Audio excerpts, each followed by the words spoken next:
with a third video in less than a day. This will be my last video of the day, and it is focused on the holy warriors of... Sorry, I consider them holy warriors. Some people may debate that they're more of priests and whatnot, but I consider them holy warriors, and that is the clerics. Now, clerics seem to have gone through a transition. Apparently, I've talked to some people who've played earlier editions before 3.5, and from what I've gathered, clerics used to be very much not the... how should I put it? In recent transitions, I think I think it was some point just before 3.5 that clerics started getting the big beefy. They became more warriors. Apparently, long ago, clerics were basically they're like wizards except with holy magic and healings magic. So they were basically squishy characters, but they eventually went through a transition which made them less squishy. So, we're gonna go into first the the storytelling perspective in terms of giving you a sense of how a cleric might be. Then we'll get into more of their lore. So, okay, first up, the description. Arms and eyes uprise towards the sun, and a prayer on his lips. An elf begins to glow with an inner light that spills out to heal his battle-worn companions. Chanting a song of glory, a dwarf swings his axe in wide swaths to cut through the ranks of orcs arrayed against him, shouting praise to the gods with every foe's fall.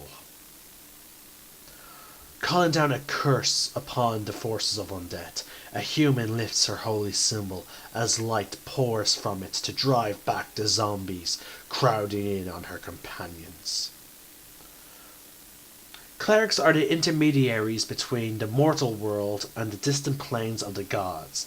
As varied as the gods they serve, clerics strive to embody the handiwork of their deities. No ordinary priest, a cleric is imbued with divine magic. So right there, it's clear that clerics have shed the concept of being priests. So again, clerics, from what I gathered, when clerics were first introduced, when the concept of clerics first came introduced, they were always the sort of priestial character. They were basically priests, but eventually they became more and more warrior-like. So that's what makes them stand out from paladins. Now, paladins, they take up oaths. Paladins and clerics are different. Clerics do focus more on their deity, where paladins focus more on their oath. So let's keep moving on. Now, this next section is called Healers and Warriors. So this is going to give us more of a sense of what's going on. Divine magic, as the name suggests, is the power of the gods, flowing from them into the world. Clerics are conduits for that power, manifesting it as miraculous effects. The gods don't grant this power to everyone who seeks it, but only to those chosen to fulfill a high calling.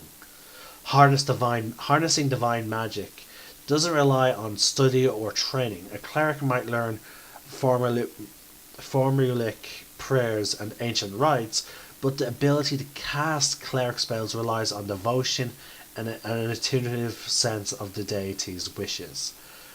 Clerics combine the helpful magic of healing and inspiring their allies with spells that harm and hinder foes. They can provide awe or dread, lay curses of plague or poison, and even call down flames from heaven to consume their enemies.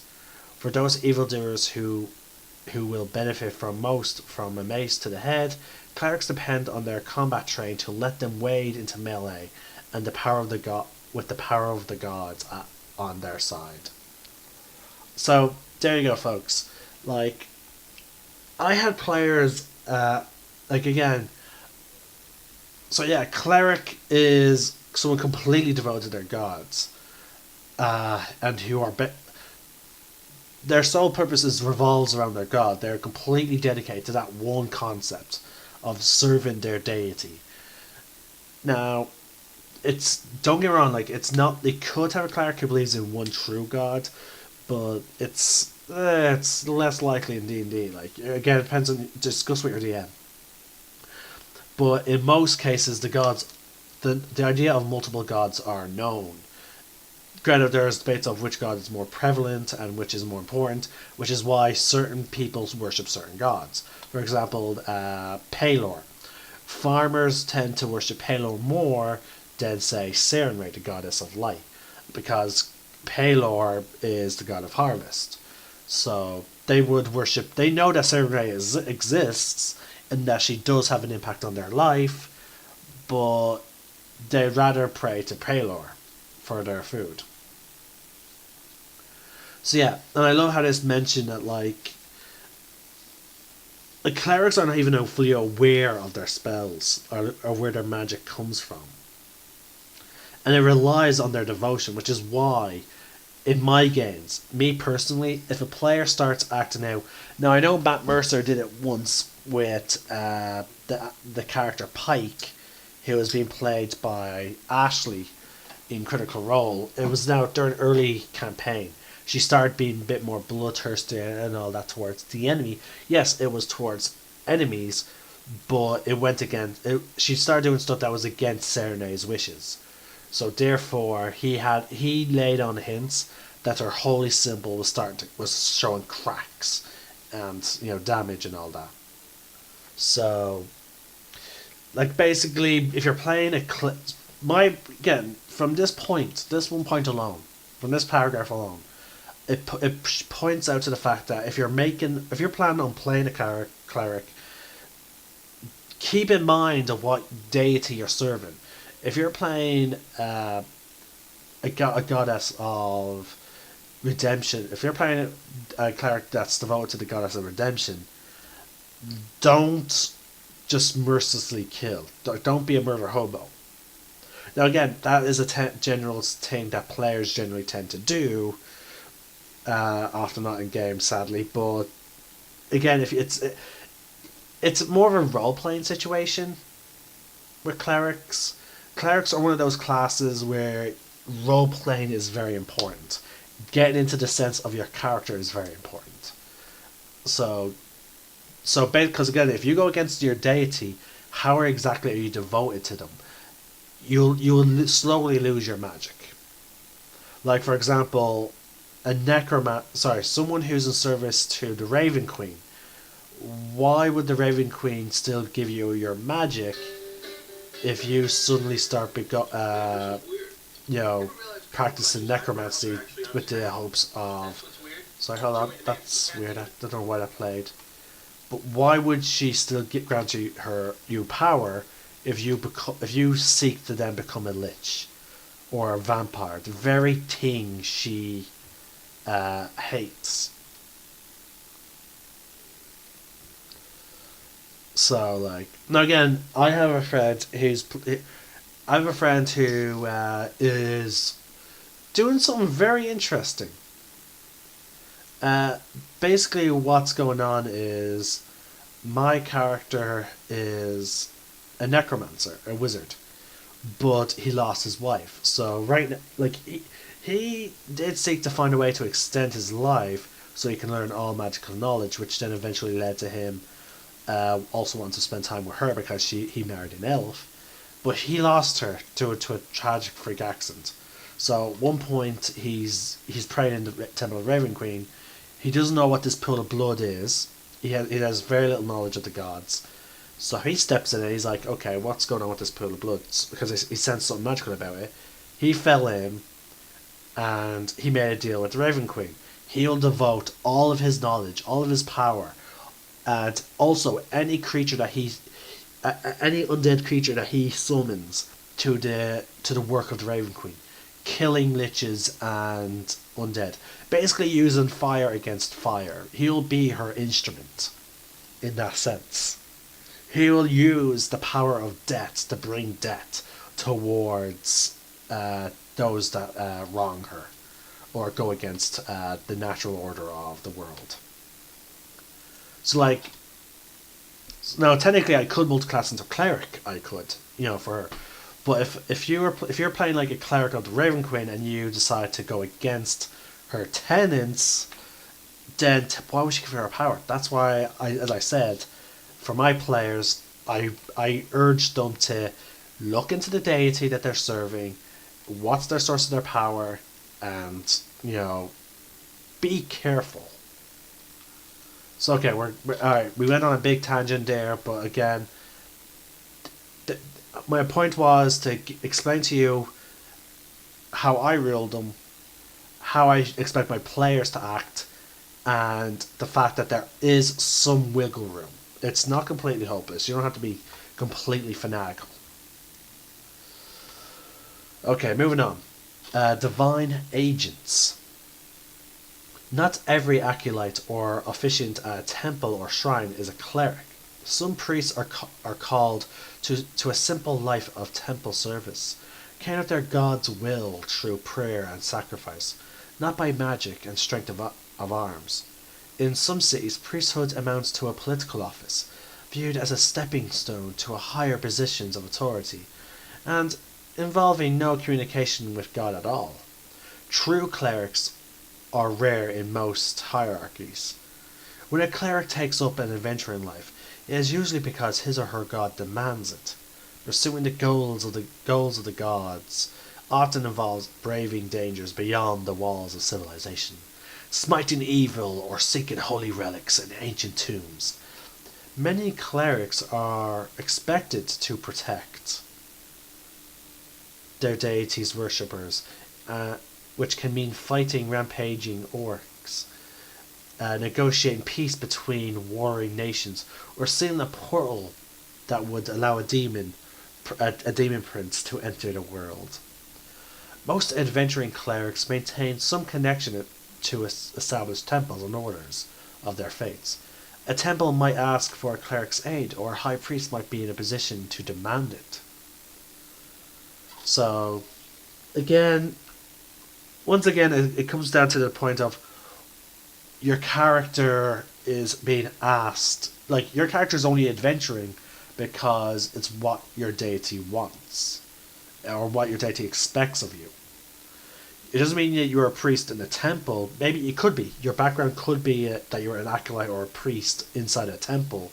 But then one day, as you're praying, the goddess, your god or goddess told you, hey, I need you to go to this place and retrieve this relic. Or that you might have a vision of this adventuring party that she believes they have a great destiny towards them, and they would like you to help them. Something like that. Now here are some tips of creating them. As you create a cleric, the most important question to consider is which deity to serve and what principles you want your character to embody. Appendix B includes a list of many of gods of the multiverse. Check with your DM to learn which deities are in your campaign. Once you've chosen a deity, consider your cleric's relationship to that god. Did you enter this service willingly, or did the god choose you, impelling you into service? With no regards for your wishes, how do the temple priests of your faith regard you? As a champion or as a troublemaker? What are your ultimate goals? Does your deity have a special task in mind for you? Or are you striving to prove yourself worthy of a great quest? So there you go. Like, even one of my even the adventuring hook that I use for the Lunar Guard players is sort of connecting to a cleric. Like, the fact that the god, like, you may not even have a choice you may not have even had a choice. You're a cleric because the god wants you to be a cleric. So, like, I know that bit sort of contradicts this section about that your power comes from your devotion, but, like, again, we're talking about gods. Gods are extremely powerful. So, if a god wants you to have power, you will have power. But again, don't go spitting in their face. gods have alignments, and they generally push towards that alignment, and they expect their followers to at least tread the line of their tenets. Even if the FEA conscript you, they still expect you to do some stuff, otherwise they'll strip you of the power. So keep that in mind. Now, the quick build is have your wisdom be your highest stat, followed by strength or constitution. So, and the reason for strength is because your weapons is only simple. You will only have proficiency with simple weapons. And they recommend constitution because chances are that DMs might subconsciously target you, just because of your ability to keep people alive in battle. Now, in my opinion, clerics can fulfill all 4 roles. Now, in order to now with the druid, druid can fulfill all 4 roles as well, but with clerics, it's sort of more limited to what archetype. With druids, it's a bit more loose. The same way with clerics. Clerics can fulfill 3 roles. To my knowledge, as I said in that video, if you can give me an example of how a bard could fulfill the role, fulfill the role of a tank, let me know. But a druid, they can fulfill all the roles fairly easily. Even a druid with wild shaping can still have a lot of support and healing roles, as well as damage and tank. And we'll get more into that once we get to the druids. But like, with druids, they can do it regardless of their archetype. Whereas with this cleric, and we'll see what I mean later on. With a cleric, it seems like it's more tied into your archetype of a cleric, and we will get into that. So keep that in mind. Clerics, you have to plan out from level 1 onward, because they're extremely unique. There are some classes that have they get their archetypes basically from level 1. Every class, no matter what class you're playing, you will have your archetype by level 3. Some have it at level 1, some have it at level 2. For example, wizards get their archetype at level 2. Barbarians get their archetype at level 3. Warlocks sort of have 2 archetypes. They have like they have their patron, and then they have their pact. So like their patron is like the cleric is their source of their power, but it's more like you struck a bargain with the creature, a powerful creature. So, and then their pact is sort of like what item sort of represents a physical connection to their patron, such as a pet or a book or a weapon. Whereas with clerics, they get theirs at level 1, but they don't really get anything else. They do get some choices, I believe. But yeah. It's really weird. Your hit dice as a cleric is a d8 per cleric level, so a maximum of 20 d8. Now again, this is going under the assumption that you're playing as a pure cleric. When I say 20 d8, that's only if you reach character level 20 as only playing as a cleric. There is multiclassing, so we'll get into that at some point. Your hit points first level is 8 plus your con, similar to Bard. Now your hit points at higher levels is 1d8 plus con,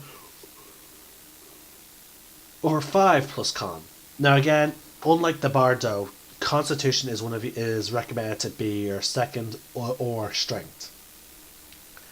Your proficiencies, you start off with light armor and medium armor, as well as shields. So already you have a big AC boost compared to bards.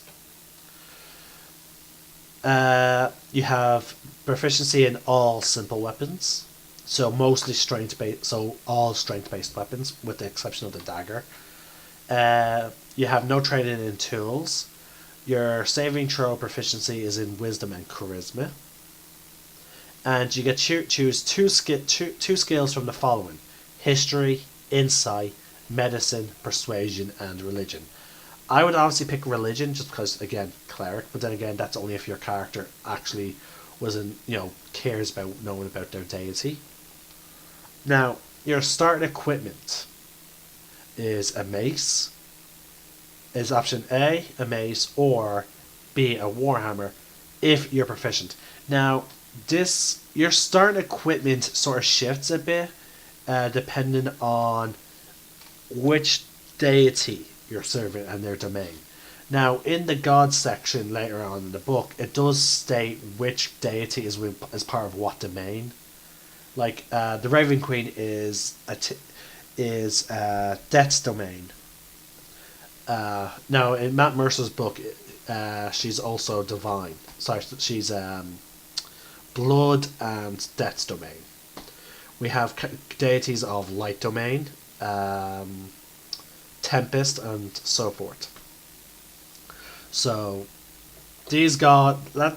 so basically, after you pick your domain, look to the gods of. You can either look at the gods and then pick your domain based on that god, or you can pick a domain and then look for a god based off that domain. It could work either way, but I'd rather pick a god and then work backwards from that. In terms of armor, you can either start off with scale mail, leather armor, or chainmail if proficient. Now, chainmail, I believe, is heavy armor, but we'll get into which domain gives you that. You can also start off with a light crossbow and 20 bolts for it, or any simple weapon. I'll probably take the light crossbow because you're obviously going to have a melee weapon because of the mace and whatever. You can either have a priest pack or explorer's pack. Again, for me, that will depend on my backstory. You also start off with a shield and a holy symbol. Now, the holy symbol is your the holy symbol is your spellcasting focus, and it must be visible at all times. Your character cannot tuck underneath his shirt. It must be completely exposed at all times. Let's see, we're getting to their cantrips now. Clerics are spellcasters. They're spellcasters from level 1.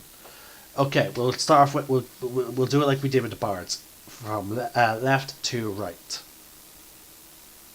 So, at first level, you start off with 3 cantrips of your choice.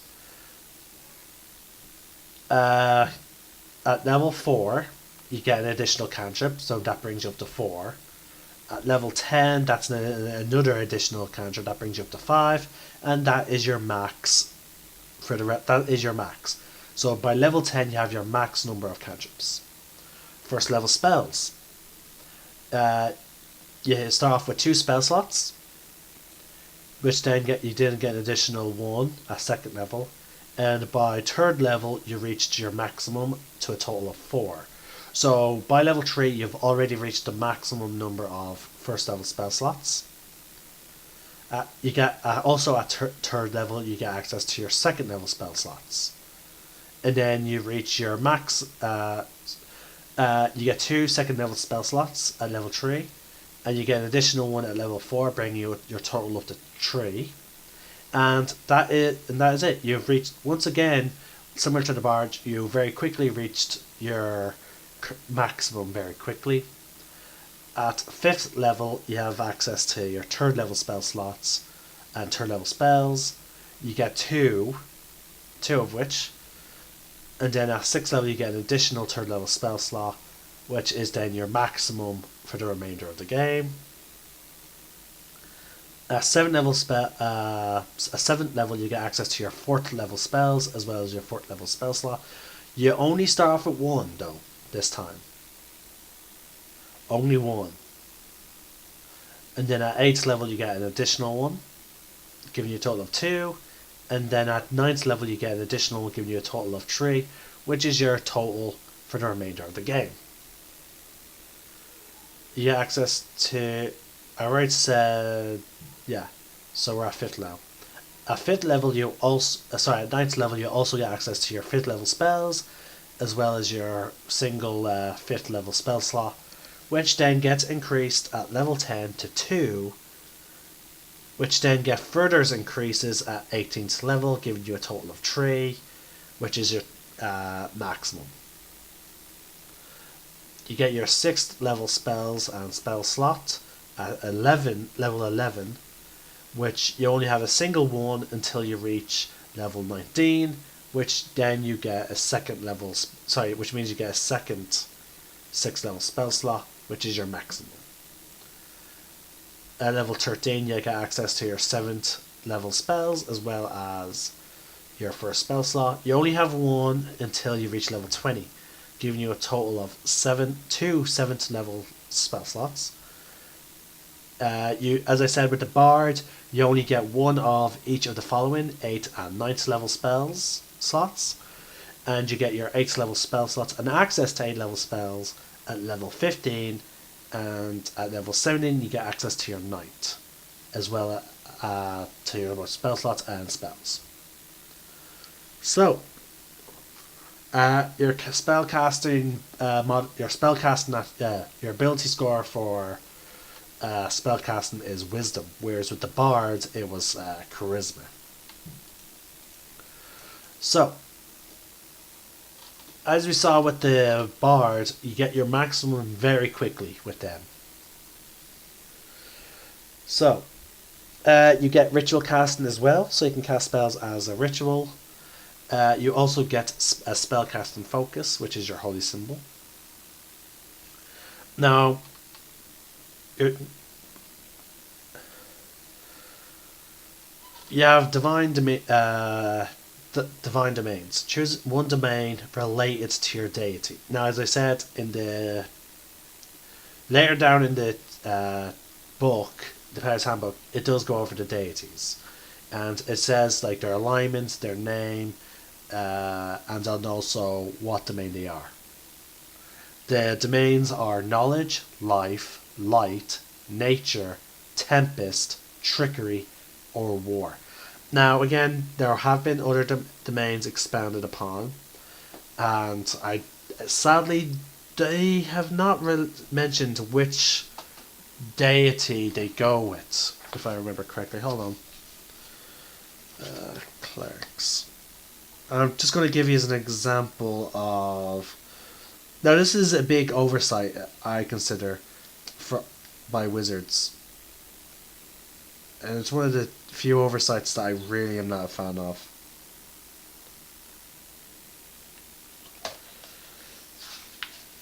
Here we go.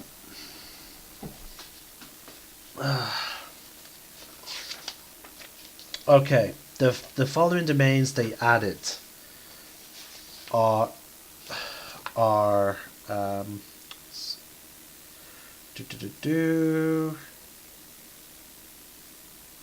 Okay, it doesn't give you a specific list.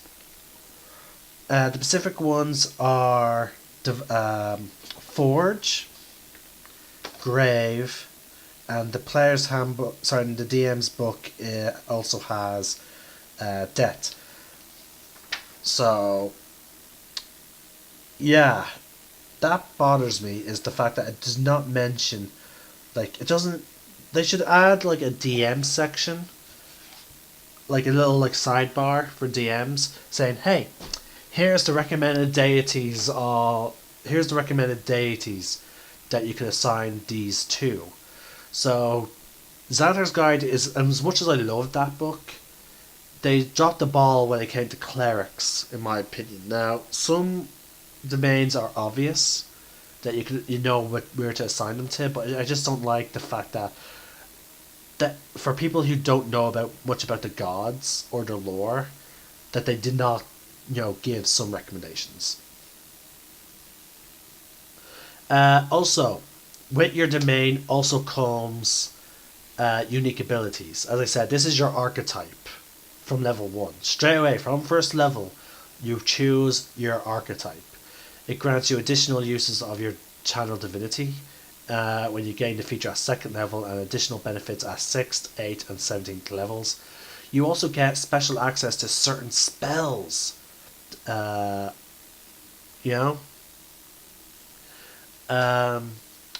Channel divinity. At 2nd level, you gain the ability to channel your divine energy directly from your deity, using that energy to fuel your magical effects. You start with 2 such effects: turn undead and an effect determined by your domain.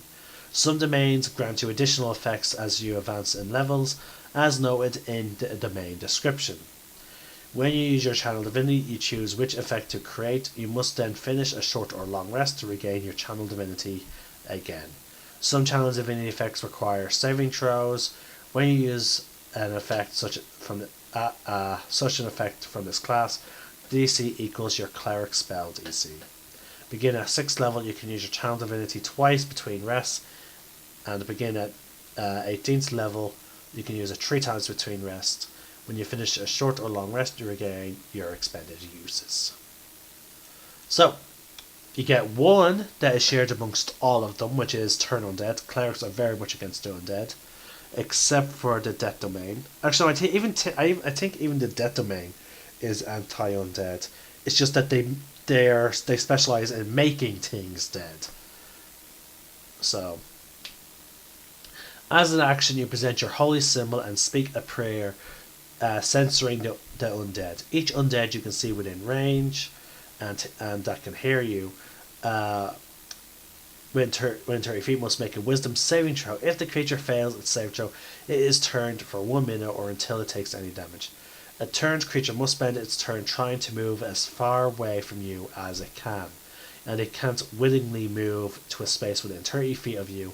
It also can't take reactions. For its action, it can use only dash action or try to escape the effect that prevents it from moving. If there's nowhere to move, the creature can use its dodge action. So basically, Cleric is pretty much like a beacon of, if how should I put this?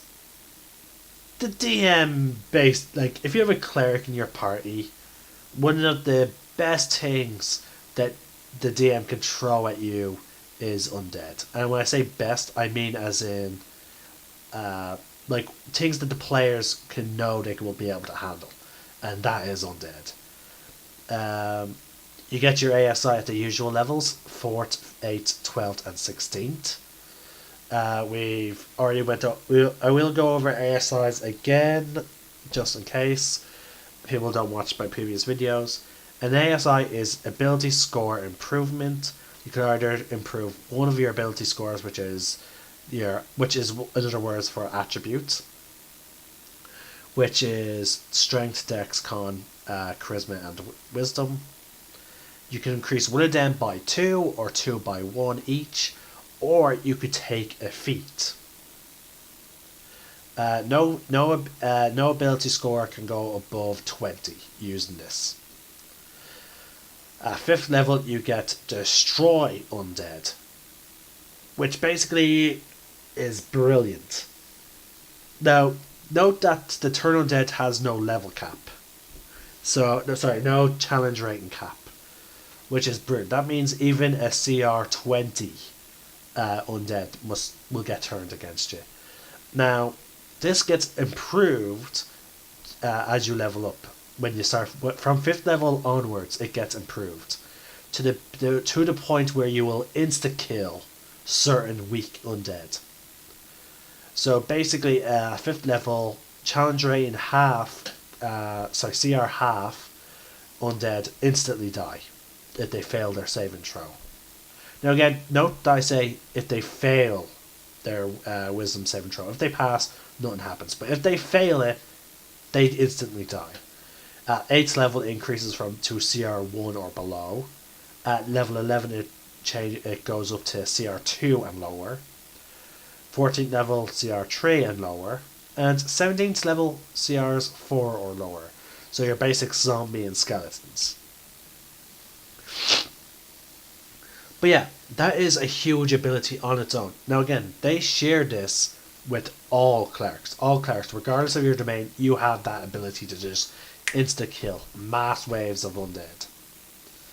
At 10th level, you have your divine intervention. Begin at 10th level, you can call on your deity to intervene on your behalf when your need is great. Imploring your deity's aid requires you to use your action. Describe the assistance you seek and roll a percentile die. If you roll a number equal to or lower than your cleric level, your deity intervenes. The DM chooses the nature of the intervention. The effect of any cleric spell or cleric domain spell would be appropriate. If your deity intervenes, you can't use this feature again for 7 days. Otherwise, you can use it again after you finish a long rest. At 20th level, your call for intervention succeeds automatically, no roll required. This is a really powerful ability. The chances of it happening is very low, but it is so powerful. From level 10, it is really, really, really powerful. Because now it is open to your DM's interpretation, but it's not like the wish spell. With the wish spell, that is extremely OP, but depending on what you're wishing for, you have to be careful in how you word it, because the DM could fuck you. But with divine intervention, the god is basically helping you. The god will help you. There is no ifs or buts about it. It will help you. Now, how it helps you is up to the DM, but it has to be something positive. The DM cannot be like, meh, you worded it to help incorrectly. Or you worded it so ambiguously that you do not get help. No. Regardless of how you word it, you're basically praying to... you're fighting against a powerful demon. You use divine intervention at level 10. You roll less than 10, so your deity comes to help you. Again, you prayed. You say, okay, please help us against this demon. We need your help. Okay? You prayed. You do your roll, you roll less than 10, you rolled a 9. Boom! Your god could send down angels, or have angels suddenly appear from a portal that somehow magically opened up, and angels fly out from it to aid you against the demons.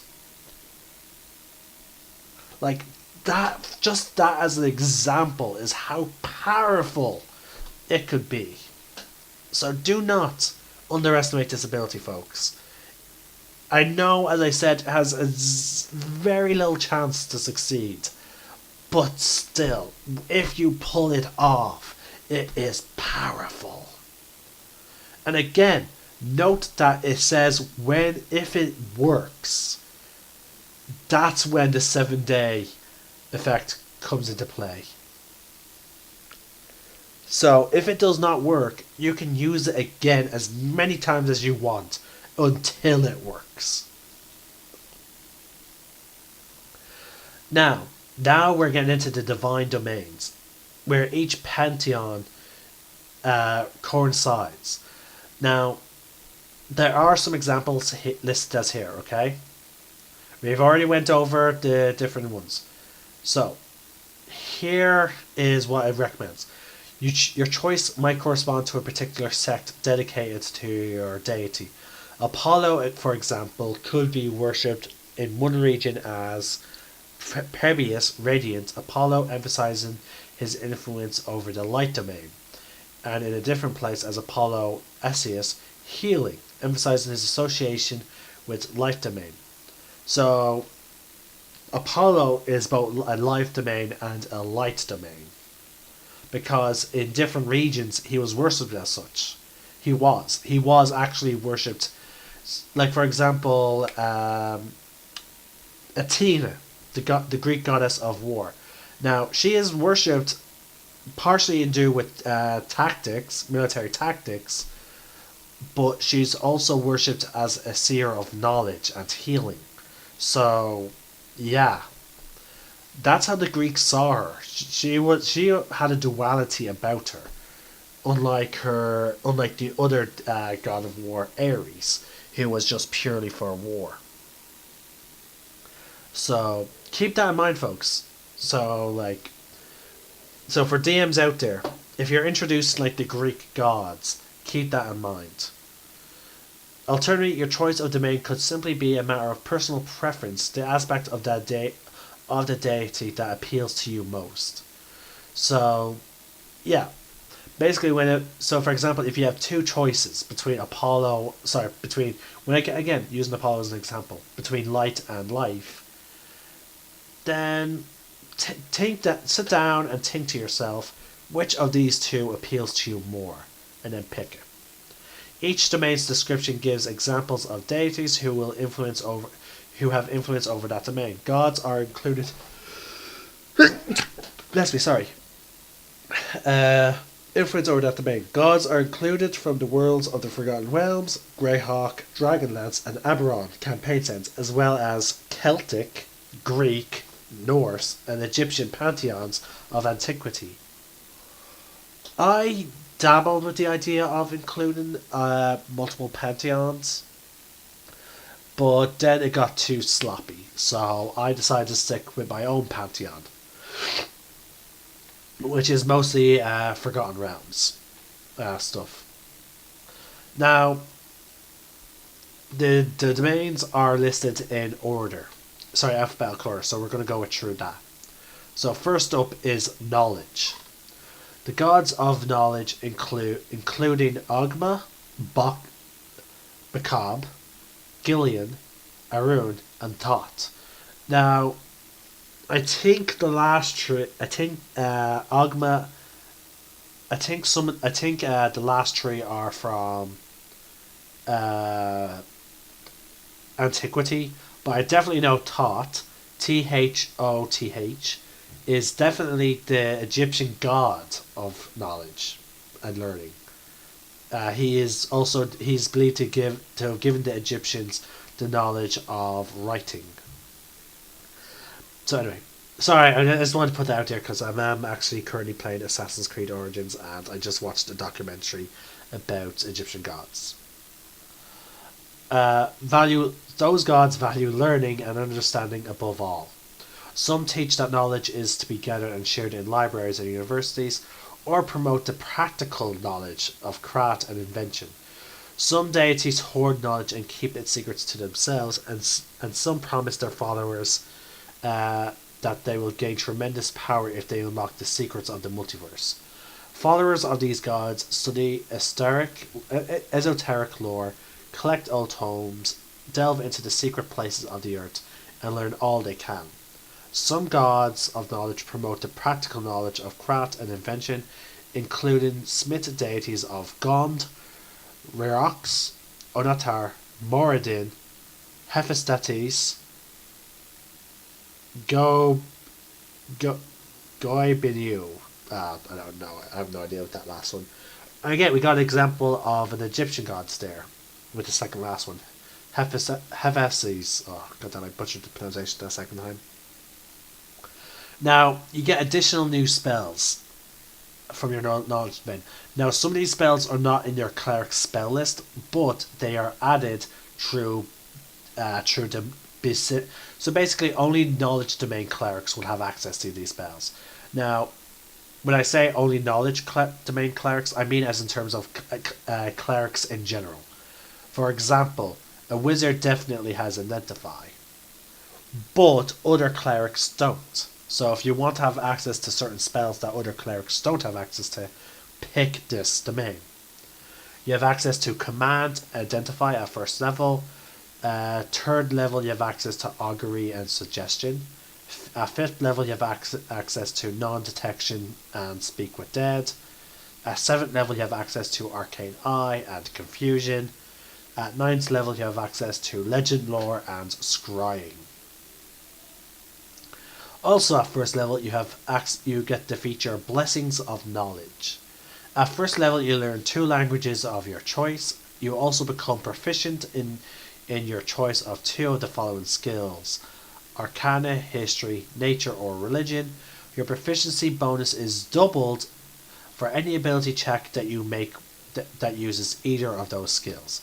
So, yeah, you also get expertise in them all as well, which is brilliant. At level 2, your Channel Divinity, you get your option, which is Knowledge of the Ages. Starting at second level, you can use your Channel Divinity to tap into the divine well of knowledge. As an action, you can choose one skill or tool for 10 minutes, and you have proficiency with that chosen skill or tool. That is pretty useful outside of combat, especially if you're trying to recall information about a specific thing. For example, if you choose to, like, for example, you didn't pick nature for your lessons of knowledge, and you're not proficient with nature. If you want to recall something about nature, you can beforehand channel your divinity to gain proficiency in it. So that way, when you make your roll to recall the information, that you're getting your proficiency bonus. Or if you want to craft something, there's that as well. Now, you also get another Channel Divinity, which allows you to read thoughts. At 6th level, you can use your Channel Divinity to read a creature's thoughts. You can use your access to the creature's mind to command it. As an action, you can choose one creature you can see within 60 feet of you, and that creature must make a Wisdom saving throw. If the creature succeeds on the saving throw, you can't use this feature again on it until you finish a long rest. If the creature fails the save, you can read its surface thoughts, those foremost in its mind, reflecting its current emotions and what it's actively thinking about. When it's within 60 feet of you, this effect lasts for 1 minute. During that time, you can use your action to end this effect and cast Suggestion on the Suggestion spell on that creature without expending a spell slot. The target automatically fails its saving throw against the spell. So basically, while you have access to the creature, you can read its minds for 1 minute. When you use this Channel Divinity, you can read the creature's mind for 1 minute, reading its surface thoughts and the like. But you can also suggest something to it for free. You can also cast Suggestion on it for free. Outside of combat, 1 minute is not much. Depending on what the creature's thinking about, not too useful. But you have that time to cast Suggestion on it, which could be powerful. And in combat, 1 minute equals 10 rounds. So, yeah. Again, it has its uses both in and outside of combat. You just have to be creative. At 8th level, you have Potent Spellcasting, which will allow you to add your Wisdom modifier to your damage when you deal with any Cleric cantrip. So basically, you're increasing your effectiveness of your cantrips. At 17th level, you have Visions of the Past. You call up visions of the past that relate to an object you hold or in your immediate surroundings. You spend 1 minute of meditation and prayer to receive a dreamlike, shadowy glimpse of recent events. You can meditate in this way for a number of minutes equal to your Wisdom score, and must maintain concentration on it as if you were casting a spell. Once you use this feature, you can't use it again until you finish a short or long rest. Now, there are 2 rules for it, and it goes into details on both, which I'm glad for. Object reading and area reading. Holding an object as you meditate allows you to see visions of the object's previous owner. After meditating for 1 minute, you learn how the owner acquired it, how they lost it, as well as the most significant event involving the object and that owner. If the object was owned by another creature in the recent past within a number of days equal to your Wisdom score, you can spend 1 additional minute for each owner to learn the same information about that creature. That is great. That's handy if you're trying to track someone, if you're following someone. Like, you can just pick up each object, find out if what they were doing in this area, and follow them. It's handy for also being a detective. Pretty fun. I imagine some of my players wish they had for those of you that watched the Lunar God Adventures, I'm pretty sure you as witches they wished they had a knowledge domain cleric.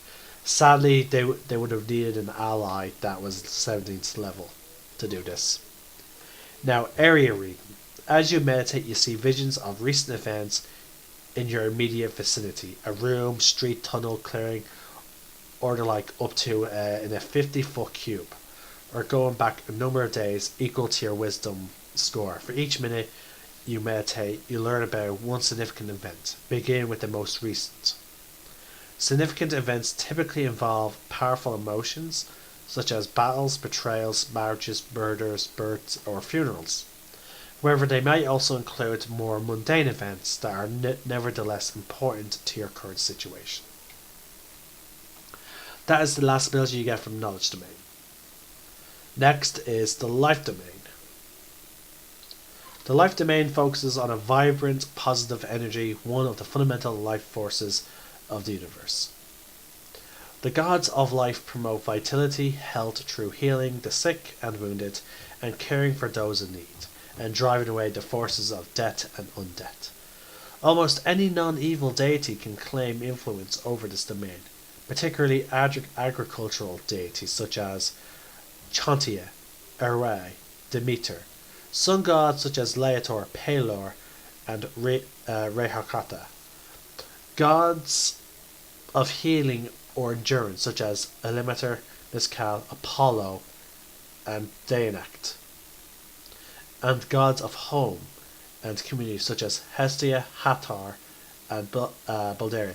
Now, as we got there, we got some Celtic, we saw some Greek, and we also got some Egyptian gods all up in this situation. There are life domain spells such as Bless, Cure Wounds, Lesser Restoration, Spiritual Weapon, Beacon of Hope, Revivify, Debt Ward, Guardian of Fate, Mass Cure Wounds, Rise Dead. Now, as we see there, it's strange that, so as we see there, like, clerics, remember how I said clerics can fulfill all 4 roles like a druid, except with druids it's just natural, and with clerics it's more based on their domain. Here's the perfect example. Through this alone, without looking at the spell casting, the cleric's spell list, which I'll bring up right now, so don't worry, we get a sense that not all clerics have healing spells, which is very odd, because again, traditionally a cleric's role is healer. Now, the strange thing is, when I go to Cure Wounds, it's there. So technically clerics do have access, but strangely enough, I find it interesting that it's listed here as a cleric, as a life domain spells. I find that interesting. Maybe there's something about domain spells that I've overlooked. Let's find out. Okay. Domain spells. There we go. Each domain has a list of spells, its domain spells, that you gain at cleric levels noted in the domain description. Once you gain a domain spell, you always have it prepared, and it does not count towards the number of spells you can prepare each day. Okay, so there you go, folks. I should not have skipped that. I thought they were like spells outside our spell list. If you have a domain spell that doesn't appear on your... Okay, I don't know why that is popping up. If you do not have a spell that doesn't appear on your cleric spell list, the spell is nonetheless a cleric spell for you. So, I was right in what I can do, but there is also more to it. So there you go, folks. So basically, no matter what... So for a knowledge domain cleric, they could still be healers. They still have that option. It's just that when it comes to life domain clerics, now a life domain cleric, I've always said this, is the ultimate healer. And this is a very good example of that. Regardless of what spells they are preparing for or what role they're aiming to do, they're always healers. They're always fulfilling the healing role. Like, okay, I'm gonna pick all these combat spells. I'm like, what's your domain? Life domain. Oh, okay. So I automatically have all these spells prepared, and they do not count towards the amount of spells I know. So, yeah. So they're at first level they have Bless and Cure Wounds. Third level, Lesser Restoration and Spiritual Weapon. Fifth level they get access to Beacon of Hope and Revivify. Seventh level they have Death Ward and Guardian of Fate. Ninth level, Mass Cure Wounds and Raise Dead. Boom! So good. That is brilliant. You get a bonus. Now here's where it gets really interesting. Bonus proficiency. You gain proficiency in heavy armor. What the hell? So you can essentially now fulfill the role of an AC tank. Now, in my opinion, tank comes in two varieties: AC and health. The best is health. That's what the barbarian specializes in. Now, the barbarian could go AC and health. So the barbarian is one of the best tanks out there, in my opinion. Paladin, a little bit of both, but lean more, I think, in my opinion, on AC and abilities rather than pure health. A cleric can fulfill the role of AC tank. So yeah, they can wear plate armor and a shield, giving them an AC of 20. And if they get this, if they have access to the spell Shield, that is a plus, 5 AC, so potentially 25. And again, that's not including plus 3 shields and plus 3 plate armor. So that is an additional 6, so that's 26. So, in my opinion, clerics can be tanks, but only through the use of armor. But anyway, so yeah, that is amazing. So right now, as I said, you can have a tank that is also your healer. Brilliant. At first level, you also have the feature Disciple of Life. Starting at first level, your healing spells are more effective. When you cast a spell of first level or higher to restore hit points to a creature, the creature regains an additional hit points 2 plus the spell's level. Cast a first level spell, boom. That's an extra 3 health. Cast a 9th level spell, boom, an extra 11 hit points. Sorry I went quiet there, folks. I thought I heard my little brother crying. I'm going to check up on him. I'm going to try and wrap this up so I can check on him. I'm not sure what's going on with my sister. Your channel divinity is called Preserve Life. Starting at second level, you can use your channel divinity to heal the badly injured. As an action, you present your holy symbol and evoke healing energy that can restore a number of hit points equal to 5 times your cleric level. Choose any creatures within 30 feet of you and divide those hit points among them. This feature can restore a creature to no more than half of its hit point maximum. You can't use this feature on undead or constructs. So there's a limit to it. It will only work on creatures that are below their half their hit points. Still good, but wow. 5 times your level. So by level 20 you have... Oh, I'm bad at maths. I think about 100? Yeah, 100. Yeah, 100. At 6th level you have Blessed Healer. Starting at 6th level, your healing spells you cast on others heal you as well. When you cast a spell at 1st level or higher that restores hit points to a creature other than you regain hit points equal to 2 plus the spell's level. So even then you're upkeeping like tank and heal. Heal an ally, heal yourself. Like, oh my god. You at 8th level you get Divine Strike. You gain the ability to infuse your weapons with divine energy. Once on each of your turns, when you hit a creature with a weapon attack, you can cause the attack to deal an extra 1d8 radiant damage to the target. When you reach 14th level, you deal an extra 2d8. So already, okay, so let's see here. Life Cleric, already a healer. Already a healer because of your domain spells. Boom, proficiency to heavy armor. Now you can dip into tank. Disciple of Life, heal. Preserve life, further heal. 6th level, further heal. 8th level, you're now dipping into damage.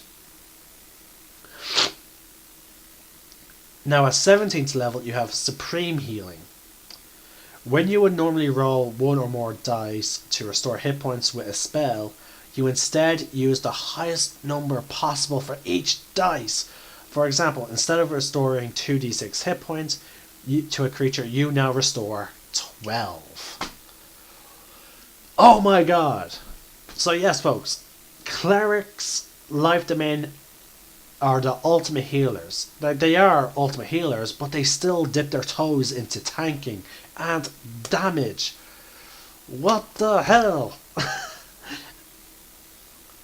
And again, through their normal list of spells and preparation, they can still do support as well. Folks, I give you not only the ultimate healer, but someone who is actively fulfilling 4 roles at once. Oh my god.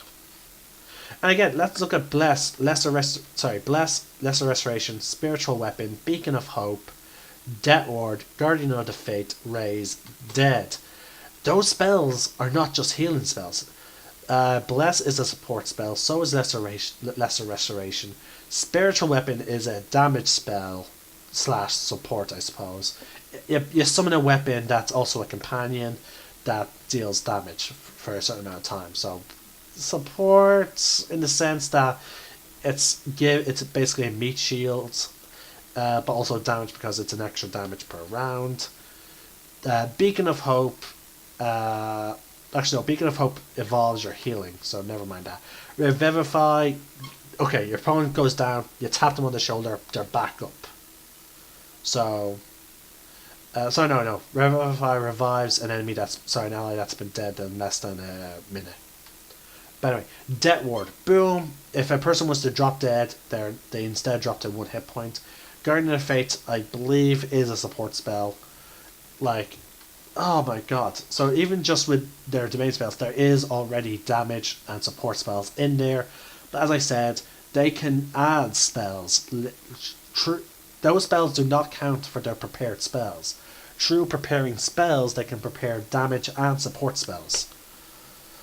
Oh, god damn it. Now we're getting on to Light, and then all that's left then is Nature and Tempest.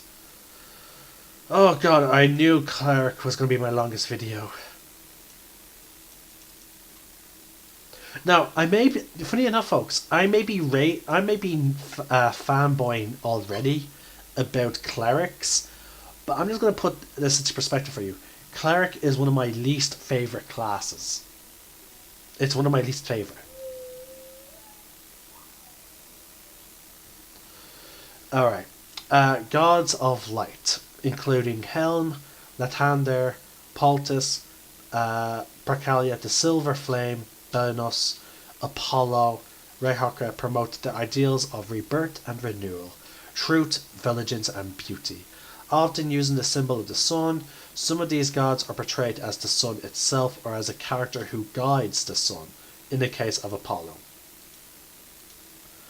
Across the sky. Others are tireless sentinels whose eyes pierce every shadow and see through every deception. Some are deities of beauty and artistry, who teach that art is a vehicle for the soul's improvement. Clerics of a god of light are enlightened souls infused with radiance and the power of the gods. Discerning visions, charged with chasing away lies and burning away darkness. Your light domain spells are as follows. At first, Burning Hands and Fairy Fire support damage. Third level, Flaming Sphere and Scorched Ray damage. Fifth level, Daylight and Fireball support and damage, I believe. Seventh level, Guardian of Fate and Wall of Fire support damage. Flame Strike and Scrying damage support. So yeah, there you go. You also get a bonus cantrip. When you choose this domain at first level, you gain the light cantrip if you don't already know it. So yeah, free cantrip, yay! You also have Warning Flare. Also at first level, you can interpose Divine Light between yourself and an attacking enemy. When you are attacked by a creature within 30 feet of you that you can see, you can use your reaction to impose disadvantage on the attack roll, causing the light to flare before it hits or misses. The attacker can't be blinded if it is immune to this feature. You can use this feature a number of times equal to your wisdom modifier minimum of once, or regain all expenses uses when you finish a long rest. Pretty good. Your channel divinity from this domain is starting at second level. You can use your channel divinity to harness sunlight, banishing darkness and dealing radiant damage to foes. As an action, you present your holy symbol and any magical darkness within 30 feet of you is dispelled. Additionally, each hostile creature within 30 feet of you must make a con saving throw. A creature takes radiant damage equal to 2d10 plus your cleric level on a failed and half as much on a successful one. A creature that has total cover from you is not affected. At 6th level, you get an improvement to your Warding Flare, with the ability that when you see a creature that you see within 30 feet of you attacks a creature other than you.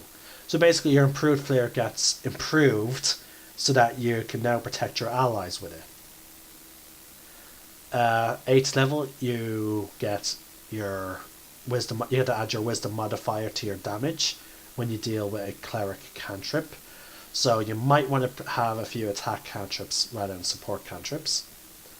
At level 17, you have Corona of Light. Starting at 17th level, you can use your action to activate an aura of sunlight that lasts for 1 minute or until you dismiss it with another action. You emit a bright light in a 60-foot radius and a dim light 30 feet beyond that, so a total of 90 feet area gets lit up. Your enemies in the bright light have disadvantage on saving throws against any spell that deals fire damage or radiant damage. So yeah, pretty epic. Mostly supports though, with a little bit of DPS as your focus, but again, through preparing spells you can still dabble in healing. And you can relatively get up to 20 plus AC. Not as high as the Life Domain Cleric. The Life Domain Cleric is obviously going to have the most AC because they have access to heavy armor.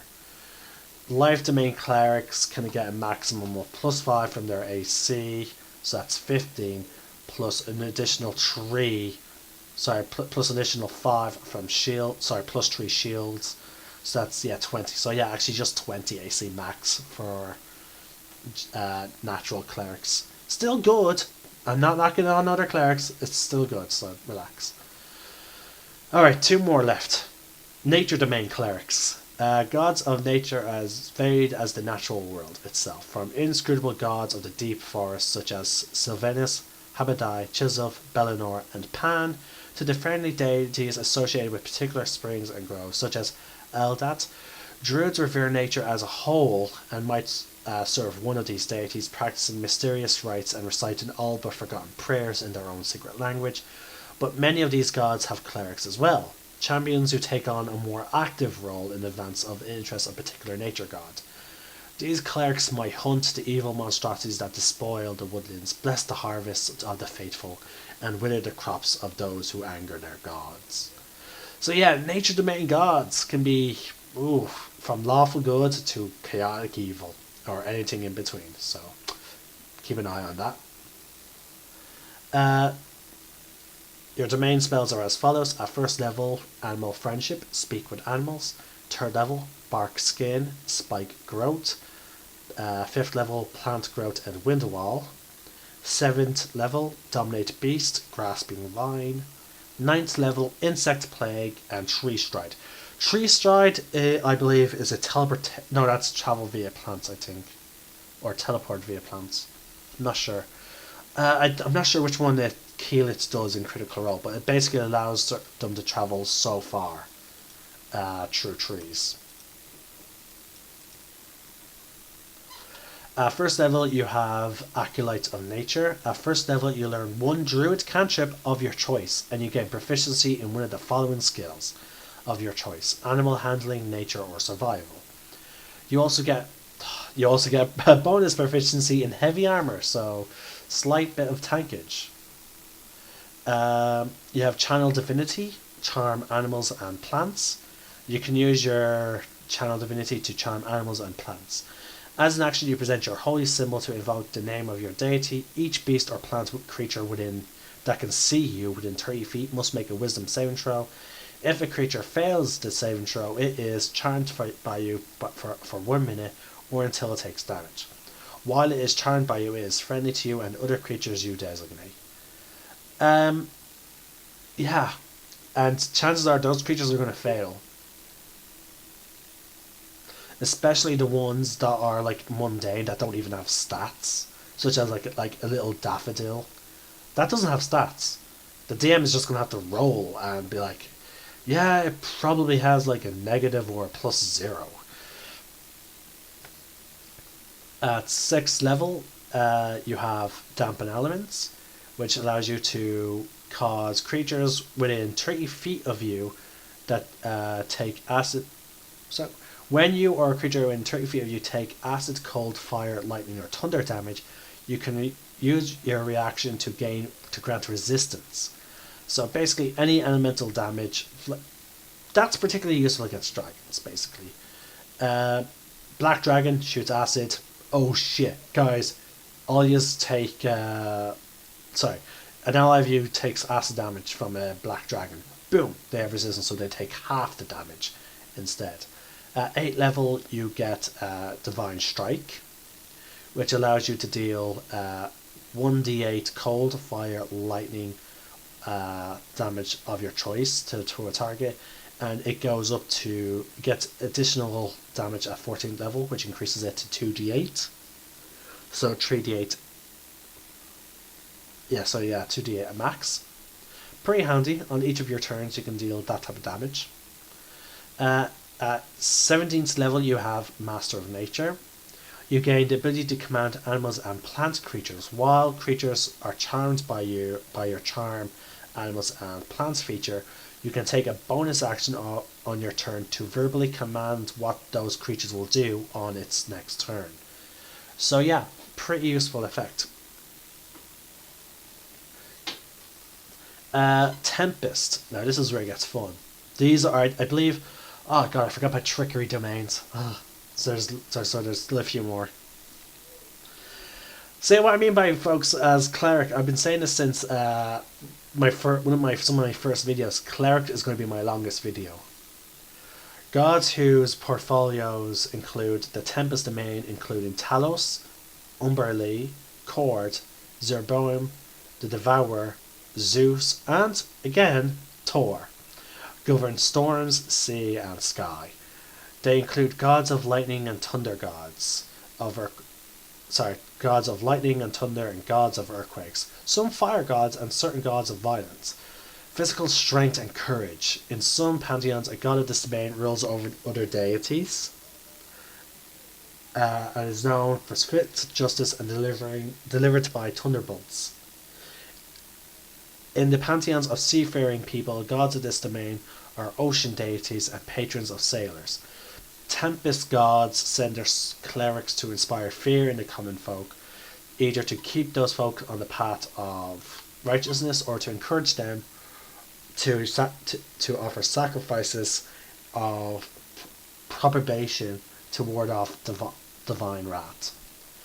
Your Tempest domain spells are as follows. 1st level, Fog, Cloud, and Thunder Wave. 3rd level, Gust of Wind and Shatter. 5th level Call of Lightning and Sleet Storm. 7th level Control Water and Ice Storm. 9th level Destructive Wave and Insect Plague. You have bonus proficiency with martial weapons and heavy armor, so you get proficiency in those two things. At first level, also you get Wrath of the Storm. At first level, you can thunderously rebuke attackers. When a creature within 5 feet of you, and you can see, hits you with an attack, you can use your action to cause the creature to make a dexterity saving throw. The creature takes 2d8 lightning or thunder damage, your choice, on a failed saving throw, and half as much damage on a successful. You can use this feature a number of times equal to your wisdom modifier, minimum once. You regain all expended uses when you finish a long rest. So yeah, again, we're going to see why Tempest is mostly damage, but it can be tanky. Your Channel Divinity is Destructive Wrath. Starting at 2nd level, you can use your Channel Divinity to wield the power of the storm with unchecked ferocity. When you roll lightning or thunder damage, you can use your Channel Divinity to deal maximum damage instead of rolling. So Wrath of the Storm, for example, you can, instead of rolling 2d8, you can instead deal a maximum of 16 damage. Thunderbolt Strike. At 6th level, when you deal lightning damage to a large or smaller creature, you can also push it back 10 feet away from you. 8th level, you get access to Divine Strike. On each of your turns, when you hit a creature with a weapon attack, you can cause the attack to deal an extra 1d8 thunder damage to the target. When you reach 14th level, you deal an extra 2d8. Now again, remember Thunderbolt Strike and Destructive Wrath. It's all stacking up on top of each other. At 17th level, you have access to Stormborn, which gives you flying speed equal to your current walking speed whenever you are not underground or indoors. So yeah, you can deal a little bit of tanking and healing with Tempest, but it's specialising in damage dealing, and it's all just stacking up on top of each other. Like, it seems like Destructive Wrath can go with with your Thunderbolt Strike and Divine Strike, as well as your Wrath of Storm. So like, they're all linking together, basically. They're all linking to your Channel Divinity. And I now believe we're on the last one. No! We still have 2 more domains, folks. We still have Trickery and War. Oh my god, I should have split this up into 2 videos, but we're at the last 2, folks, so we're just going to push on.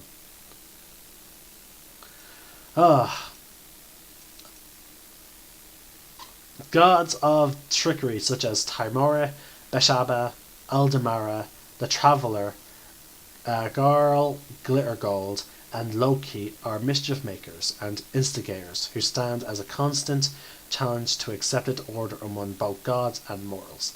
Their patrons are thieves, scoundrels, gamblers, rebels, and liberators. Their clerics are a disruptive force in the world, puncturing pride, mocking tyrants, stealing from the rich, freeing captives, and flouting hollow traditions. They prefer... Hold on, sorry, zoom in. They prefer subterfuge, pranks, deception, and theft rather than direct confrontation. Your trickery domain spells are as follows. At 1st level, Charm Person and Disguise Self. 3rd level, Mirror Image, Pass Without a Trace. 5th level, Blink and Dispel Magic. 7th level, Dimension Door and Polymorph. 9th level, Dominate Person, Modify Memory. I love how it's all just like low-key stuff, like change your appearance, make people like you more, help you sneaking around, teleportation, like, oh my god. You get, at 1st level, you get Blessings of the Trickster, When you pick this domain at first level, you can use your action to touch a willing creature other than yourself to give it advantage on the dexterity stealth checks. This blessing lasts for 1 hour or until you use this feature again. So yeah, you can use that as many times as you want. At second level, you have Channel Divinity, Invoke Duplicity. When you use this, you can use your action to create a perfect illusion of yourself that lasts for 1 minute or until you lose your concentration. The illusion appears in an unoccupied space that you can see within 30 feet of you. As a bonus action on your turn, you can move the illusion up to 30 feet to a space you can see, but it must remain within 120 feet of you. For the duration, you can cast spells as though you were the illusion space, but you must use your own senses. Additionally, when both you and your illusion are within 5 feet of a creature that can see the illusion, you have advantage on attack rolls against the creature, given how distracting the illusion is to the target. Pretty useful ability. It reminds me of the War Machine mechanic Arc Focus, where it allows you to use your own senses to attack a creature that's within range of one of your robots. Now, I started playing War Machine, I did. Channel Divinity, Cloak of Shadow. So you get another Channel Divinity at 6th level. As an action, you can become invisible until the end of your next turn. You become visible if you attack or cast spells. So this is one that is purely done in combat, because it will only last 6 seconds.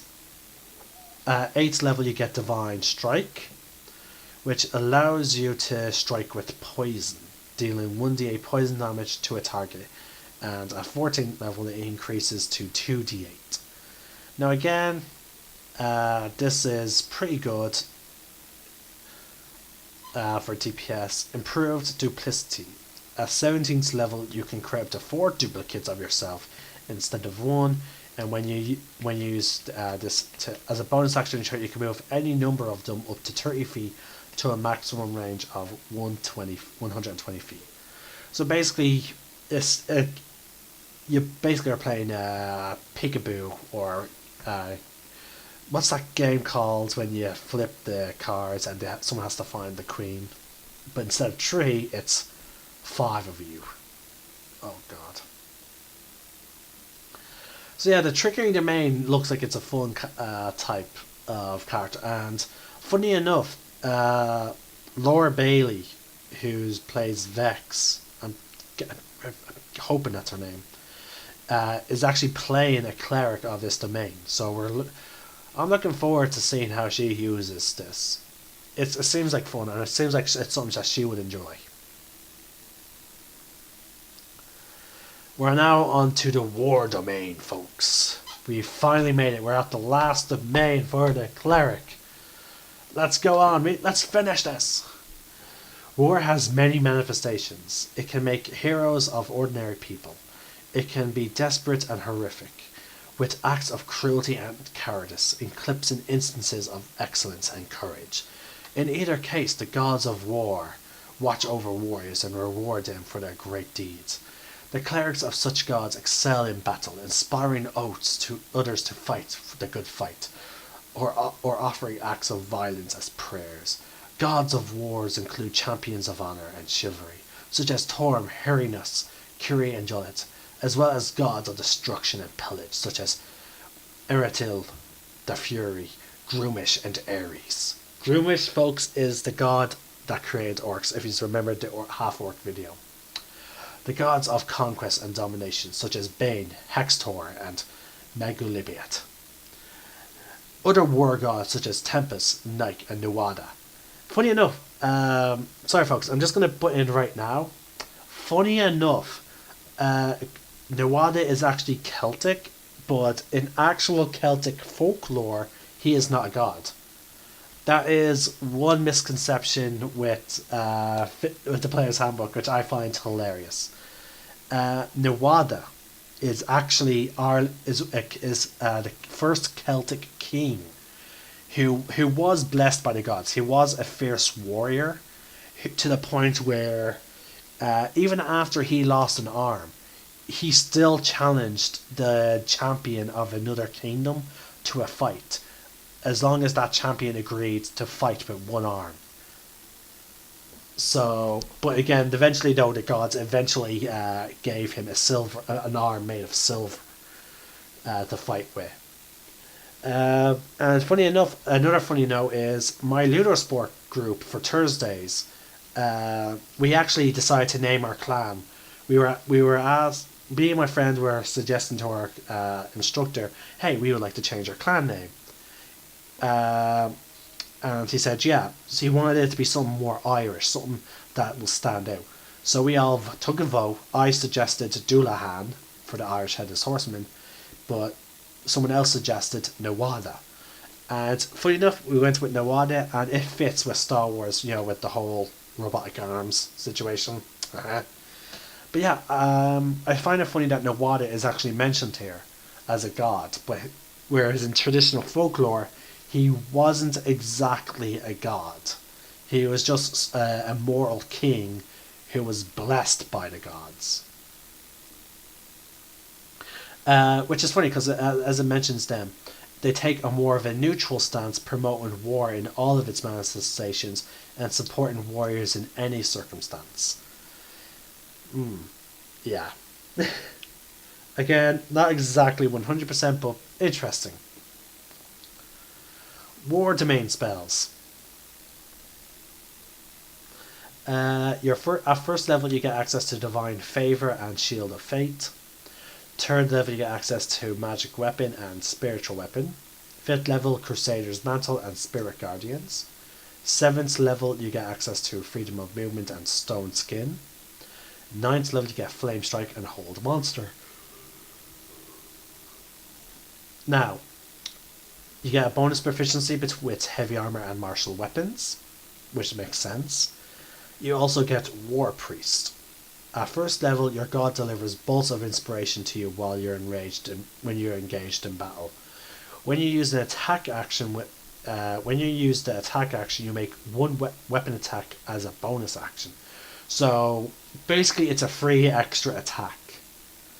So even if you have a great sword, you still get to make multiple attacks without having to do a weapon.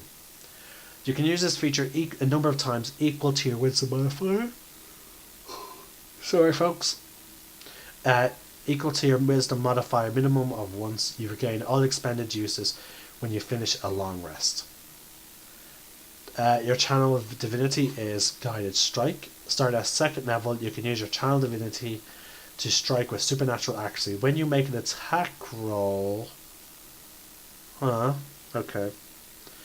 When you make an attack roll, you can use your channel divinity to gain a plus 10 bonus to your roll.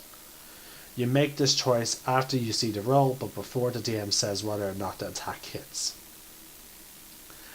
War God's Blessing. Starting at 6th level, when a creature within 30 feet of you makes an attack roll, you can use your reaction to grant that creature a plus 10 bonus to the roll.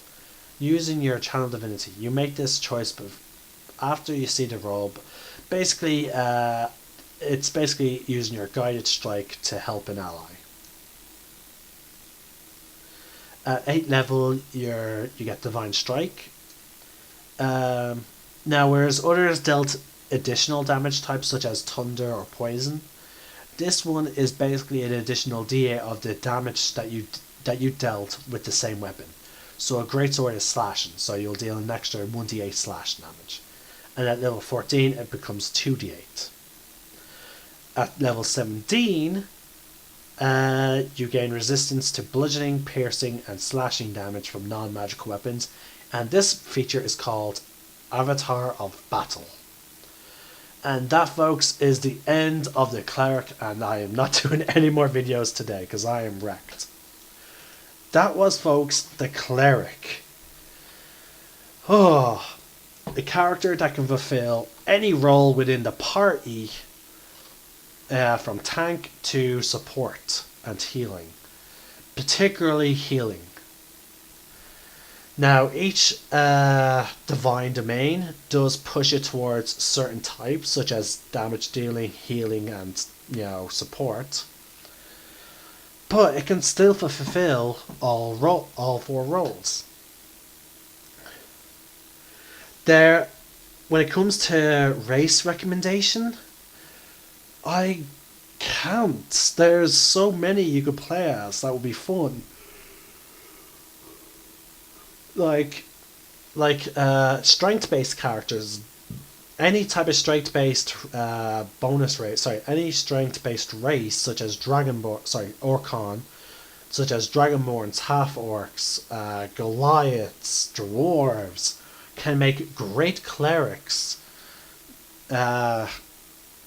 Just because they can then still deal that extra damage in melee, which all of them seem to provide, with the exception of Trickery. Trickery is the exception to that, just because Trickery suggests to me that it's more of a casting type, as in it's trying to avoid melee. But because of its channel divinity with duplicity, it could still get up into melee and have advantage on all of its attacks. But also other wisdom-based races such as elves and I believe gnomes could also play a huge factor into playing a cleric. And it's just amazing, folks, that it's such an amazing class. Now, the thing is, it's my least favorite, but it's such an amazing class. That's the hilarious thing about it.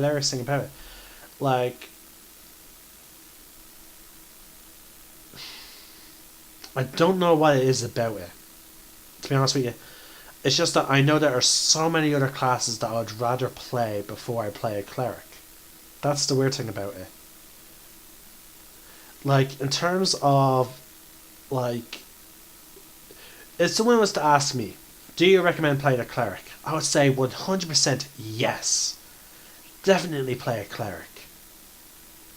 You will have fun with it. Hell, I know I would have fun with it. It's just that I know I would have more fun with other classes. Even Monk, with Monk, I would have fun playing the sort of martial artist, Way of the Shadow, ninja. With Rogue, same thing, ninja, but with daggers and weapons and stealth, assassination, being that personal sort of hitman type of person who has proficiency in disguise kits and whatnot, who can set up alter egos, in advanced. Barbarians playing that type of character that charges into the battle to protect his friends, being honor bound, favouring combat, never wanting to kill an opponent, who would rather sacrifice his own weapon to give it to an enemy, telling them to get up and fight with pride, to die with dignity. To play the ranger who has an animal companion. Warlock, the person who sells their soul for more power to a devil or to a hexblade, to a weapon, who promises he will make his dreams come true. To my favourite class, the wizard, who just loves who channel necromancy. I've so many other classes that I would rather play before cleric. But yeah, I personally, as a DM and as a player, cannot say cleric is not a fun class. I cannot say that. I would 100% recommend cleric to anyone. So yeah, folks, this is Wolf Ninja signing out. I am going to get a drink. I'm going to get something to eat because I am starving. I'm going to rest my voice now for the rest of the day. I'm glad that my D&D game is cancelled today. I finally got clerics out of the way. That I was dreading clerics, folks. I'm going to be honest with you. I was dreading it because I knew it was going to be this long. How long are we in? Folks, we are in an hour and 34-minute mark. This is Willful Ninja signing out until tomorrow, where I'm going to be recording some Ludosport fights. May the force be with you, and for God's sake, roll initiative.